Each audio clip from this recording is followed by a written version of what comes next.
ஓம் சாந்தி. 23/9/2024 சாகார முரளியின் முக்கியமான கருத்துக்கள். பாபா சொல்கிறாங்க, இனிமையான குழந்தைகளே, மனதிற்குள் இரவு பகல் பாபா பாபா என்ற நினைவு ஓடிக்கொண்டே இருந்தால் அளவற்ற குஷி ஏற்படும்.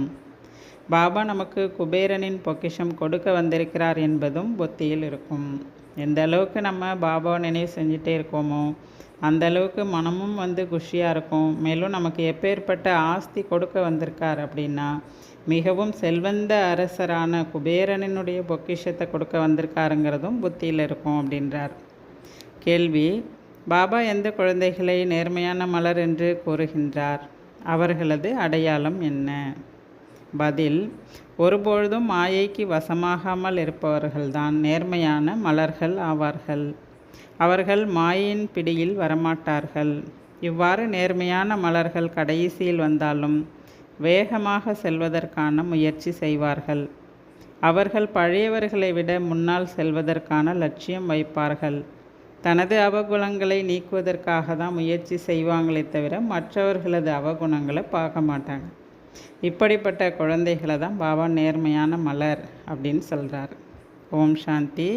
சிவபகவானின் மகா வாக்கியம்.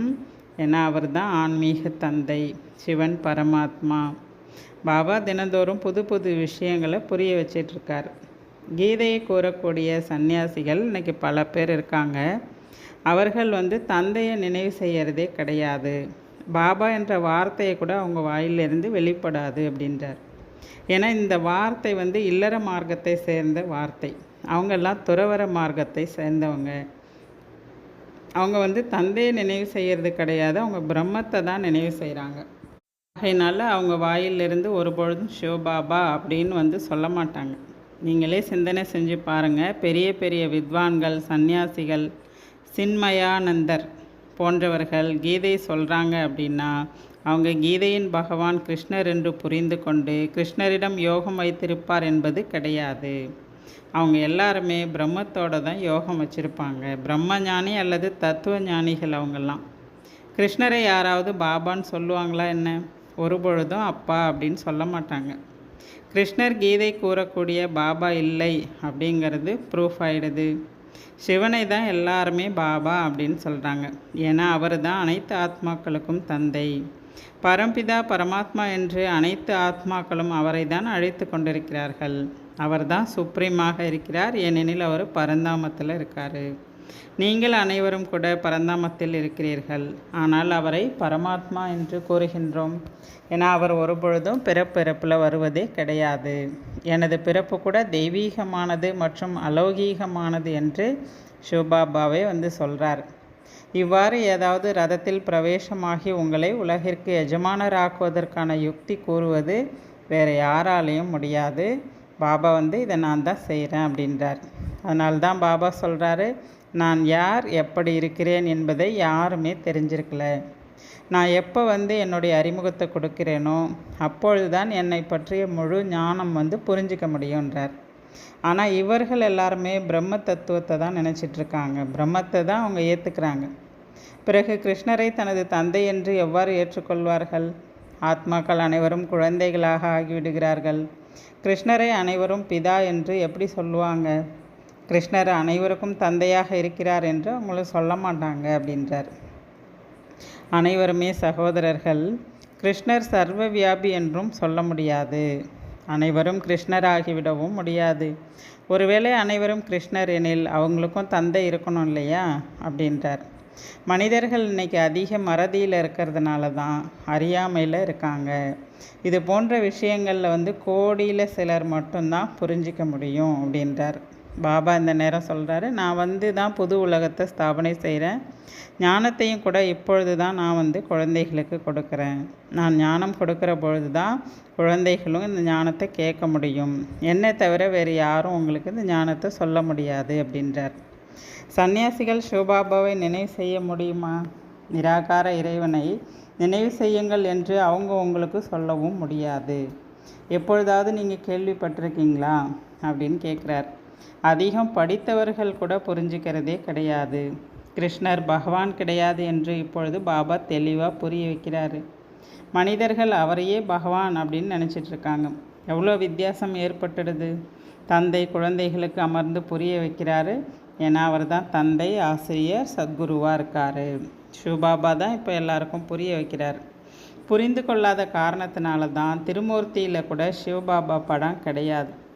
பிரம்மாவை தான் வச்சிருக்கிறாங்க. அவர் தான் பிரஜாபிதா பிரம்மா என்று கூறப்படுகிறார். பிரஜைகளை படைக்கக்கூடியவர் அவர் தான். ஆனால் அவரை பகவான் என்று கூறுவது கிடையாது. பகவான் பிரஜைகளை படைப்பது கிடையாது. அனைத்து ஆத்மாக்களும் பகவானின் குழந்தைகள் ஆவார்கள். பிறகு யார் மூலமாவது பிரஜைகளை படைக்கிறாங்க? உங்களை யார் தத்தெடுத்தது அப்படின்னா சிவபாபா இந்த பிரம்மாவின் மூலமாக தத்தெடுக்கிறார். எப்பொழுது பிராமணன் ஆவார்களோ அப்பொழுது தான் தேவதையாக முடியும். இந்த விஷயங்களை ஒருபொழுதும் நீங்கள் கேள்விப்பட்டிருப்பது கிடையாது. பிரஜாபிதா பிரம்மாவுக்கும் அவசியம் பார்ட் என்பது இருக்குது அப்படின்றார். பிராமணன் என்பது நம்முடைய பட்டப்பெயர் அப்படின்னு அந்த விகார வம்சத்தை சேர்ந்தவங்க சொல்லிகிட்ருக்காங்க. எப்பொழுது சிவபாபா இவரிடத்தில் பிரவேசமாகிறாரோ அப்போது தான் இவரை பிரஜாபிதா பிரம்மா அப்படின்னு சொல்கிறோன்றார். இது புது விஷயம். பாபா சொல்கிறாரு, என்னை யாருமே இங்கே தெரிஞ்சிருக்கலை. சிருஷ்டி சக்கரத்தோட ஞானம் கூட இங்கே யாருக்குமே இல்லை. அதனால தான் ரிஷி முனிவர்கள் கூட என்ன சொல்லிட்டாங்கன்னா, பரமாத்மா மற்றும் அவருடைய படைப்பு பற்றி தெரியாது அப்படின்னு சொல்லிட்டாங்க. எப்பொழுது நான் என்னுடைய அறிமுகத்தை கொடுக்குறேனோ அப்போ தான் நீங்களும் கூட புரிஞ்சுக்கிறீங்க அப்படின்றார். இந்த தேவதைகளுக்கு கூட நாம் இந்த ராஜ்யத்தை எவ்வாறு அடைஞ்சோம் அப்படிங்கிறது தெரியாது. அவர்களிடத்தில் ஞானமே அங்கே இருக்காது. பதவி அடைந்த பிறகு ஞானத்திற்கான அவசியமும் அங்கே கிடையாது. சத்கதிக்காக தான் ஞானம் தேவைப்படுது. சத்கதி அடைஞ்ச பிறகு ஞானத்திற்கான அவசியம் இல்லை. இந்த போன்ற விஷயங்களெல்லாம், ஆழமான விஷயங்களெல்லாம் புத்திசாலி குழந்தைங்க நல்லா புரிஞ்சுப்பாங்க. மற்றபடி வயதான தாய்மார்களிடத்தில் அந்த அளவுக்கு புத்தி கூர்மை கிடையாது அப்படின்றார். நாடகப்படி ஒவ்வொருவருக்கும் அவங்கவுங்களுக்கு என்ன பாகம் கிடைச்சிருக்கோ அதை அவங்க நடிப்பாங்க அப்படின்றார். அதனால தான் பக்தி மார்க்கத்தில் கூட சொல்லுவாங்களாம், நல்ல புத்தியை கொடுங்க அப்படின்னு சொல்லுவாங்களாம். அதுக்கு பாபா சொல்கிறாரு, எல்லாருக்கும் ஒரே மாதிரியான நல்ல புத்தியை கொடுத்துட்டா பிறகு எல்லாருமே நாராயணர் ஆகிடுவாங்க இல்லையா? அப்போ யார் அங்கே ராஜ்யம் பண்ண முடியும்? அனைவரும் ஒருவர் மேலே ஒருவர் சிம்மாசனத்தில் அமர முடியுமா என்ன அப்படின்னு சொல்கிறார். இந்த லக்ஷ்மி நாராயணராக ஆகணும், அதுதான் உங்களுடைய லட்சியம். நரனிலிருந்து நாராயணர் ஆவதற்காக தான் இங்கே எல்லாருமே முயற்சி செஞ்சிட்ருக்கீங்க. முயற்சிப்படி தான் அந்த பதவி உங்களுக்கு கிடைக்கும் அப்படின்னு சொல்கிறார் பாபா. நான் நாராயணர் ஆவேன் என்று ஒருவேளை அனைவரும் கை உயர்த்தினால் பாபாவுக்கு சிரிப்பு தான் வருமா. ஏன்னா அனைவரும் ஒரே மாதிரி எப்படி ஆக முடியும்? வரிசை கிரமம் என்பது ஏற்பட தான் செய்கிறது. அந்த நிலையை அடையணுன்னா அதற்கான முயற்சி அதிகமாக செய்யணும் அப்படின்றார். பாபா கூட தெரிஞ்சிருக்காரு யாரெல்லாம் நன்றாக சேவை செய்து கொண்டிருக்கின்றனர் என்பதை பாபா பார்க்குறாரு. அவர்கள்தான் நல்ல மலர் ஆவாங்க அப்படின்னு சொல்கிறாரு. மிக பழையவர்களும் இங்கே தான் அமர்ந்திருக்கிறாங்க. ஆனால் அவர்களை விட புதியவர்கள் மிக நல்ல மலர்களாக இருக்காங்க. நம்பர் 1 நேர்மையான மலர் யார் அப்படின்னா, சண்டை சச்சரவில் அவங்க விடமாட்டாங்க. குழப்பம், பொறாமை போன்றவற்றில் போகமாட்டாங்க. பலரிடத்தில் இன்ன வரைக்கும் ஏதாவது குறைகள் அவசியம் இருக்க தான் செய்யுது. சம்பூர்ணம் என்று யாரை சொல்ல முடியாது. இப்போ இந்த நேரம் எல்லாருமே முயற்சியாளர் தான் அப்படின்றார். இப்பொழுது நல்ல நல்ல குழந்தைகளிடத்திலும் கூட இந்த பொறாமை வந்துடுது, குறை இருக்க தான் செய்யுது அப்படின்றார். யார் என்னென்ன முயற்சி செய்து கொண்டிருக்கின்றனர் என்பதை பாபாவும் பார்த்துட்டு தான் இருக்கார். உலகத்தினருக்கு என்ன தெரியும்? அவங்க எதையுமே புரிஞ்சுக்கிறது கிடையாது. ஆனால் பாபா குழந்தைகளை கவனிச்சிட்ருக்கார். இப்படிப்பட்ட தந்தையை மிக சிலர் தான் புரிஞ்சிக்கிறாங்க. அதிலும் ஏழை குழந்தைகள் உடனே புரிஞ்சிக்கிறாங்க. எல்லையற்ற தந்தை கற்பிப்பதற்காக வந்திருக்கிறார். அந்த தந்தையை நினைவு செய்வதன் மூலமாக பாவங்கள் அழிந்துவிடும். நாம் பாபாட்ட வந்திருக்கிறோம். பாபாட்டேந்து புது உலகத்திற்கான ஆஸ்தி என்பது அவசியம் நமக்கு கிடைக்கும்ன்றதை குழந்தைங்க புரிஞ்சுக்கிறாங்க அப்படின்றார். அறியாமையில் இருக்கக்கூடியவங்க என்ன சொல்லிடுறாங்க அப்படின்னா, சொர்க்கத்தை பற்றியே அறியாமையில் இருக்காங்க. பெரிய பெரிய நல்ல மனிதர்கள் கூட யாராவது இறந்துட்டால் சொர்க்கம் போயிட்டதான் நினைக்கிறாங்க. சொர்க்கம் அப்படின்னா என்ன, அது எங்கே இருக்குது, எந்த பொருளையுமே புரிஞ்சிக்காமல் இன்றைக்கி மனிதர்கள் இருக்காங்க அப்படின்றார். நீங்களும் மனிதர்கள் தான், ஆனால் உங்களுக்கு புரிதல் என்பது ஏற்பட்டுடுச்சு. நீங்கள் இப்போ பிராமணர் ஆயிட்டீங்க அப்படின்றார். பிராமணர்களாகிய உங்களுக்கு ஒரே ஒரு பாப்தாதா இருக்கார். ஆக சந்நியாசிகளிடத்திலும் கூட நீங்கள் கேள்வி கேட்க முடியும். தேகம் உட்பட தேகத்தின் அனைத்து தர்மங்களையும் விட்டுவிட்டு என்னை நினைவு செய்யுங்கள் என்று கூறுவது கிருஷ்ணரா அப்படின்னு நீங்கள் கேளுங்க. நீங்கள் கிருஷ்ணரை நினைவு செய்கிறீங்களா என்ன அப்படின்னு கேளுங்க. அவங்க ஒரு பொழுதும் ஆம்னு சொல்லவே மாட்டாங்க. அங்கேயே நிரூபணம் ஆயிடணும். ஏன்னா அங்கே கீதையின் பகவான் கிருஷ்ணர் கிடையாது. அதே போல் நீங்கள் நினைவு செய்யக்கூடியது பிரம்ம தத்துவத்தை தான். அங்கே இருக்கக்கூடிய அப்பாவை இல்லை அப்படிங்கிறத நீங்கள் ப்ரூவ் பண்ணலான்றார். அந்த மாதிரி சன்னியாசிகள்கிட்ட கூட சில அபலைகள் இருக்காங்க, பின்பற்றக்கூடியவர்கள் இருக்கிறாங்க. அவங்க மேலேயும் இந்த சன்னியாசிகள் கோவப்படுறாங்க அப்படின்றார். ஏன்னா அவங்கக்கிட்டேயும் அகங்காரம் அதிகமாக இருக்குது அப்படின்றார். அடுத்து பாபா சொல்கிறாரு, என்னை மிக சிலர் தான் நல்லா புரிஞ்சிருக்கிறாங்க அப்படின்றார். நான் யார், எப்படிப்பட்டவன் என்பதை குழந்தைகளாகிய உங்களிலும் கூட மிக சிலர் தான் சரியாக புரிஞ்சிருக்கீங்க. அப்படி யார் என்னை நல்லா தெளிவாக புரிஞ்சிருக்காங்களோ அவங்களுக்கு தான் உள்ளுக்குள்ளே அதிகமாக குஷி இருக்கும் அப்படின்றார். எப்படிப்பட்ட குஷி இருக்கும்னா, பாபா தான் எனக்கு சொர்க்கத்தினுடைய ராஜ்யத்தை கொடுக்க வந்திருக்காரு. அது எப்பேற்பட்ட பொக்கிஷத்தை கொடுக்க வந்திருக்காருன்னா, குபேரனின் பொக்கிஷத்தை கொடுக்க வந்திருக்கார் என்ற ஒரு நஷாலில் இருப்பாங்க அப்படின்றார். இப்பொழுது பாபா புரிய வைக்கிறாரு, குழந்தைகளாகிய உங்களுக்கு இறைவன் நண்பனாக கிடச்சிருக்கார். இந்த பிரம்மாவுக்குள்ளே பிரவேசம் செய்து உங்களோட சாப்பிட்றாரு, குடிக்கிறாரு, விளையாடவும் செய்கிறார். சிவபாபா மற்றும் பிரம்மா பாபா 2 பேருக்கும் ரதம் ஒன்று தான். ஆக அவசியம் சிவபாபாவும் விளையாட முடியும் இல்லையா அப்படின்றார். தந்தையை நினைவு செய்து விளையாடும் பொழுது இருவருமே இருக்காங்க இல்லையா. பாபா மற்றும் தாதா 2 பேரும் தானே ஒன்றா இருக்கிறாங்க. ஆக அவரும் கூட உங்களோட விளையாட முடியும் அப்படின்னு சொல்கிறாரு.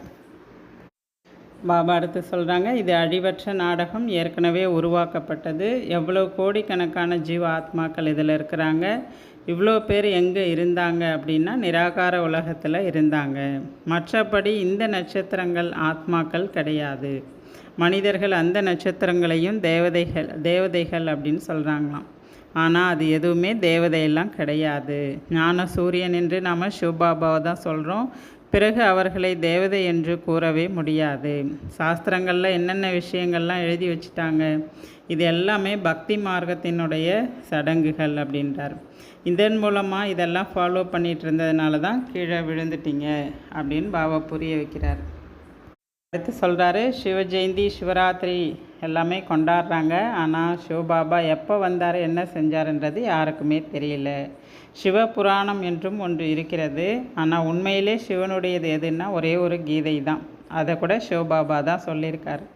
வேறு எந்த சாஸ்திரத்தையும் பாபா சொல்ல கிடையாது. நீங்கள் எந்த இம்சையும் செய்வதும் கிடையாது.